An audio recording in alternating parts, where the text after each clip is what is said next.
kwamba hii haikuwa kwenye kuyatimiza matakwa ya Yanga, ila bali ni katika kusikiliza viongozi wa juu wa nje.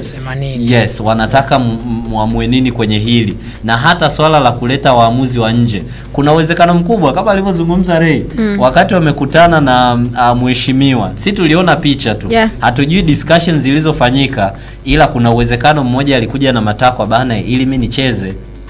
Baadhi ya viongozi wa ngatuke iko wazi. Mwingine akaja na matakwa yake, sisi hatutotaka viongozi wa na niliweke wazi tu.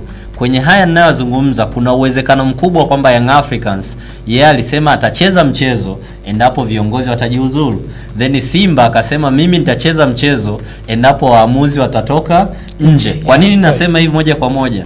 Ukifuatilia kauli ya Mwalimu Fadlu baada tu ya kumalizika mchezo dhidi ya Kagera Sugar juzi, anakuambia kwenye mchezo wa dabi tunachokihitaji, alizungumza straightforward kwamba tunachokihitaji waamuzi wawe fair, kiasi cha kwamba mchezo uliopita tulipaswa tupate penalty 2 za Kibu Dennis. Alizungumza hivyo, lakini hatukufanikiwa kupewa. Na akaweka wazi kama mchezo utakuwa fair, itakuwa ni namna rahisi ya yule atakayekuwa bora uwanjani kwenda kushinda mchezo wake. Sasa kama yeye amezungumza kwenye engo ya waamuzi, alafu tayari unashuhudia mabadiliko yaliyofanywa, ni rahisi zaidi kuconnect doti kwamba Simba mahitaji yao au matakwa yao ni kwamba waamuzi wawe neutral, yes, watoke nje. Wakati Yanga, kwa sababu nimeshazungumza kwamba yale matakwa yao ya kikanuni hakuna hata moja lililotimizwa ambalo lingewafanya wawe tayari kuelekea kwenye mchezo wa dabi. Kwa hiyo ni busara zaidi imetumika,